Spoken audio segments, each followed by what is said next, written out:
but it was a little gift that's being presented. So, Will, do you want to take over? Yes, sir. So earlier today, the House of Representatives transmitted this over for you. This is a record of the Electoral College votes in the 2024 election.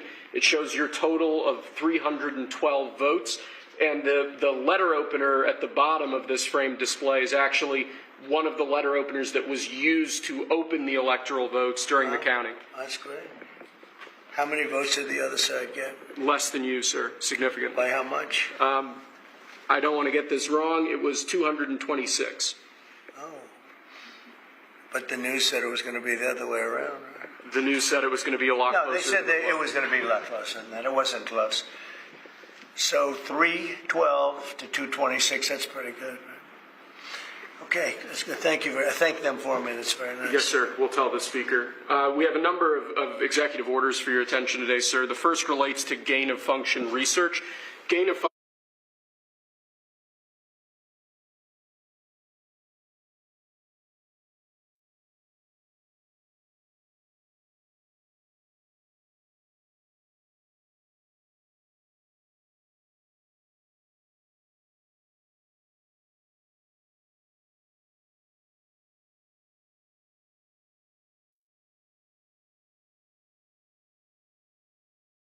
also for military purposes. He then persuaded over 180 countries to sign the Bioweapons Charter in 1973. That basically ended gain-of-function research around the globe until 2002. Until 2001, after the anthrax attacks, we passed the Patriot Act, and the Patriot Act had a provision, a little-known provision in it, that said that although the Bioweapons Charter is still in effect, and the Geneva Convention is still in effect, U.S. federal officials who violate it cannot be prosecuted. And that relaunched a bioweapons arms race, and that was driven by gain-of-function research. In 2014, 3 of those bugs escaped from U.S. labs, and President Obama declared a moratorium on future use, and instead a lot of that research was moved offshore to the Wuhan lab. And it launched bioweapons arms race all around the country, all around the world, so that China's engaged in it, developing all kinds of weapons using AI and CRISPR technologies that are really devastating. Russia is deeply engaged in it, Iran and many other countries. It's a kind of weapon that always has blowback. There's always bad news. And the justification for this kind of weaponry was, and these kind of research, was always that we have to do this, to develop vaccines to counter a future pandemic. In all of the history of gain-of-function research, we can't point to a single good thing that's come from it. And today, I commend President Trump for his courage and his vision in ending U.S. bioweapons research. And Jay, I'd love you to talk a little bit about it. Yeah, Jay, sure. This is a historic day. The conduct of this dangerous gain-of-function research, which aims at taking pathogens and making them more virulent, more transmissible in humans, many scientists believe is responsible for the COVID pandemic. The conduct of this research does not protect us against pandemics, as some people might say. It doesn't protect us against other nations. What it does is there's always a danger that in doing this research, it might leak out just by accident even, and cause a pandemic. Any nation that engages in this research endangers their own population as well as the world, as we saw during the COVID pandemic. This proclamation makes it so that most science is actually poses no threat to human populations. The vast majority of science will go on under this as normal. But the fraction of this research that has the risk of causing a pandemic, harming every single person on the face of the earth, we're going to put it, this proclamation, this executive order puts in place a framework to make sure that the public has a say. that if such a risk is being taken, that only scientists alone won't be able to decide that. That in fact the public can say no, don't take this risk. And I'm really, really proud to be here with President Trump, who's signed this order, ending this research, and for the first time putting in place a real regulatory framework to make it go away forever. So it can leak out like from Wuhan, and a lot of people think that. I think I said that right from day one. It leaked out whether it was to the girlfriend or somebody else, but scientists walked outside to have lunch with a girlfriend or was together with a lot of people. But that's how it leaked out, in my opinion, and I've never changed that opinion. So it can leak out innocently, stupidly, incompetently, but innocently, and half destroy the world, right? That's right. That's right, Mr. President. It's Mr. President, there are, I think, 3 leaks from BSL-3 and BSL-4 labs, our highest-rated laboratories, almost every week.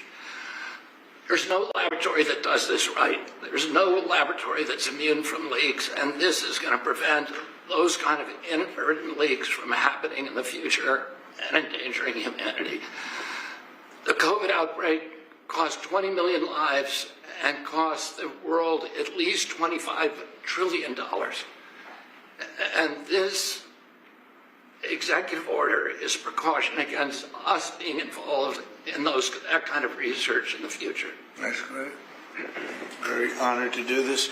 Marty, what do you have to say? It's unbelievable to think the entire nightmare of COVID was likely preventable.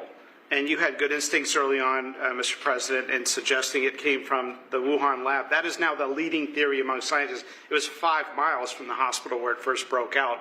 So it's crazy to think that this entire nightmare was probably the result of some scientists messing with Mother Nature in a laboratory with technology exported from the United States, that is inserting a furin cleavage site.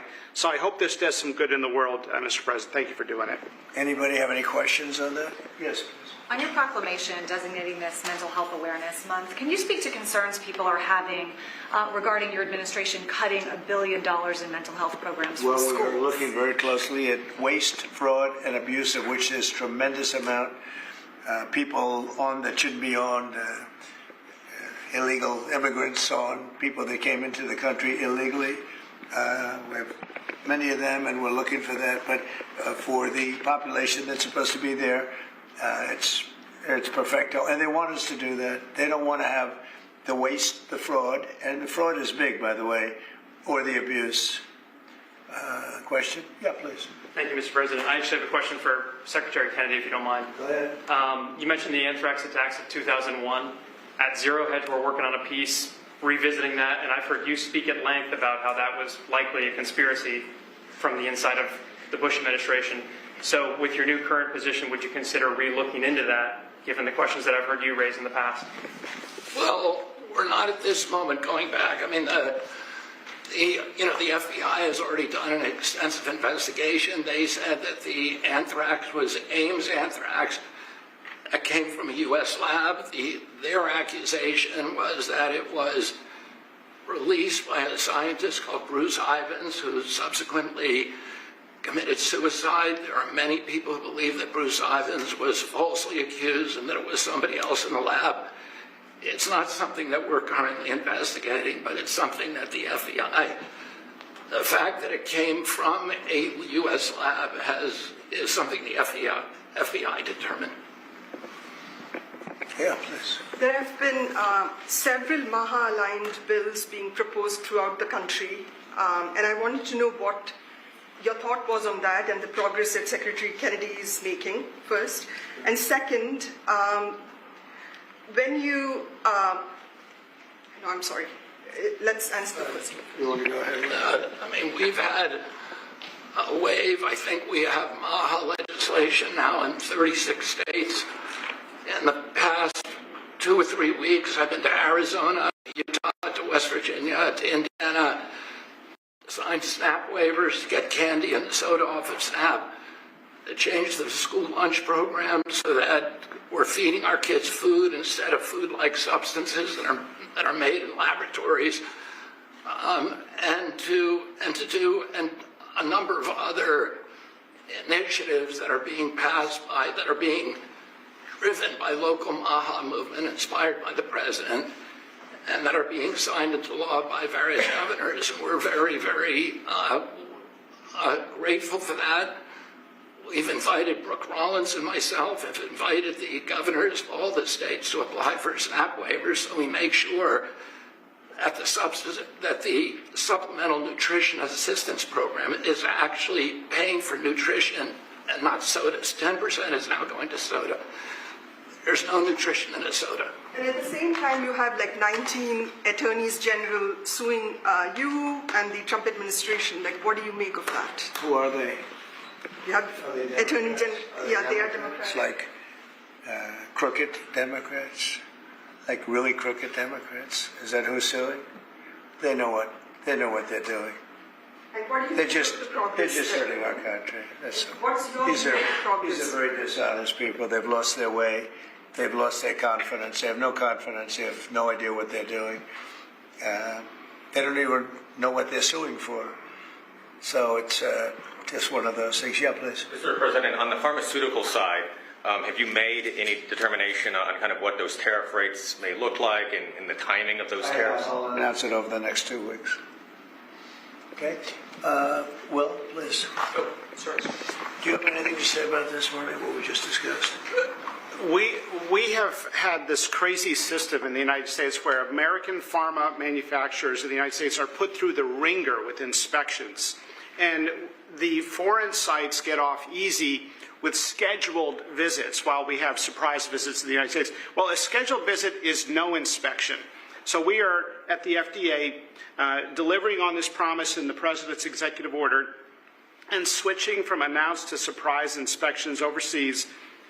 We're also not going to have our inspectors hanging out for 3 or 4 weeks. They're going to get in and out, and we're going to do more inspections with the same resources as a result. Good. Jay? I mean, I think it's very, very important that Americans have a drug supply, a pharmaceutical supply that they can count on. We saw during the COVID pandemic that the reliance on overseas production of pharmaceuticals led to shortages of essential medicines, and that's happened over and over again. Making America produce the drugs that it's long been able to produce is a huge priority, and this executive order the President just signed is going to make that possible. Vince, you're a big policy person. You've done so great for me for so long. What do you think? Well, sir, you've always said it's vitally important that we have national self-sufficiency when it comes to critical pharmaceuticals. We learned that in 2020. It was a key campaign promise. We've seen shortages in the past of critical cancer drugs, people on chemotherapy. We have to produce those here at home, and this is an important contribution to doing that. Good. Thank you. Any questions of them? Okay. Just two more, sir. We have a slate of 39 Senate-confirmed senior officials of your administration. This slate includes a significant number of new U.S. attorneys. Those will be the top prosecutors in judicial districts around the country, will prosecute crime and help advance your agenda.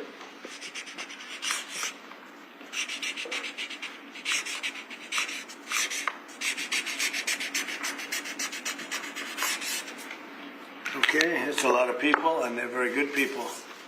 I hope. Who knows? I hope so.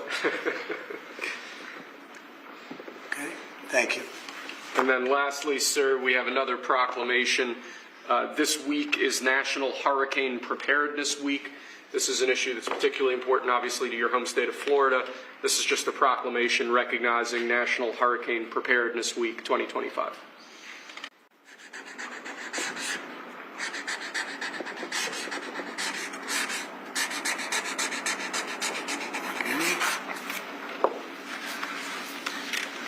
Thank you. Okay, thank you very much. I want to thank you. So we're going to be having some conferences next week. I'll also be going to Saudi Arabia and other places. We'll be going to UAE and Qatar. And some of you will be going with us. So have an interesting time. But I think we're going to have another conference next week, which will be very important, having to do with the world of the medical. And I think will be very productive. These are really very important that we signed today, and thank you very much for being here. Thank you very much. Thank you, everybody.